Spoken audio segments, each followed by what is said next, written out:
I love my plants. I've always sort of imagined having a little greenhouse garden that I could kind of sit in and just kind of pass away some hours. And I'm also have a passion for glass. I have no idea why. It's just beautiful. I go to a lot of art festivals and galleries, and I just look around. And every once in a while, you know, I get a piece, or I get something for Christmas. They sort of know what I like by now. Also, I have a CD collection that I really enjoy, and I go to concerts a lot during the summertime, particularly. Music is a real important part of my life, and I'm also a film fanatic. I go to movies as much as I can, and I like everything from, you know, your artsy stuff to your trashy stuff. So, and that's what I do mostly. And I love to go to restaurants. I love to experience different foods, and I drag my helpers all around town. I expand their horizons and places they've never been to, unless it was for me to drag them. And I've had no complaints so far. And to sum all this up, I usually say, and it's true, I'm a simple person. I have simple needs, but I just happen to have a whole lot of them. Thank you for listening to me, and consider me for your wonderful program. Goodbye, ABC. Thanks for coming to our home. The polio virus, once known as infantile paralysis and now rare in this country, attacked the nerves and muscles of its victims, mostly children. Those who survived are now middle-aged and older, and like Susan Armbrecht, the legacy of a disease almost forgotten. Since there aren't the mass epidemics anymore, people have a tendency to sort of, which is understandable, is to sort of think that, well, it's all over now, that, you know. And they forget that there are these other people who have had them for 30 years and who are continuing to live lives that do need support. Susan Armbrecht is paralyzed from the neck down. She was stricken by polio more than 30 years ago, and since then has spent every night of her life in an iron lung, which helps her breathe. She goes nowhere without care from a full-time attendant. Dateline, April 12, 1955. This was the face of a killer, more deadly than any FBI public enemy.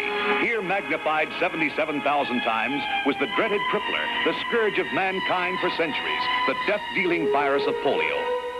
The terror of polio seems for many so long ago.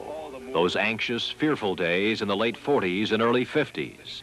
Too many children and young adults would die before doctors Jonas Salk and Albert Sabin developed vaccines, which led to mass inoculations and a preventative cure.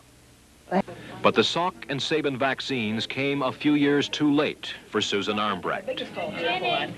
Jenny. Oh, Susan! How are you? I don't sit up like everybody else or stand up. So there's an adjustment that has to be made through the years, and it's been hard. But my attitude is, you know, I'm just a normal person who happens to be laying down.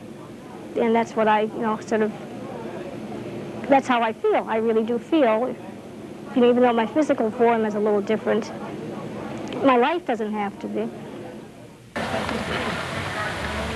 Hello. Hello. Oh, hi. Hi, Carol. How are you? Surprise!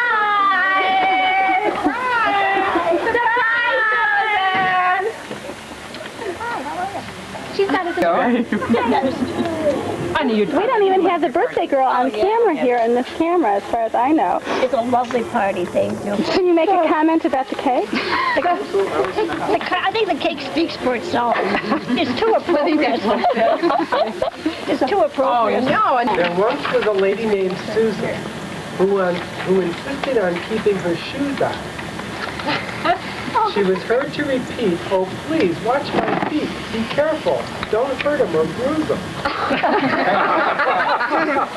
There once lived a woman named Armbrecht who often was heard to reply, "If you save all your bags and your string and your rags, your budget will never be wrecked." You are our Susan, our only Susan.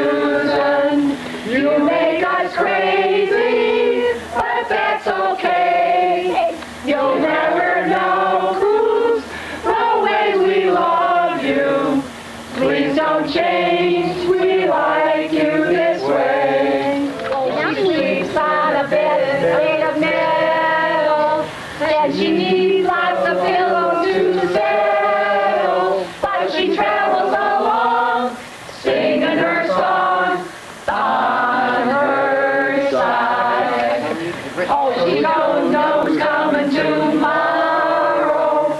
She may have to beg, steal, or borrow, but she travels her road, toting her load on her side. Through all kinds of vessels, whatever lands all time. Not just one.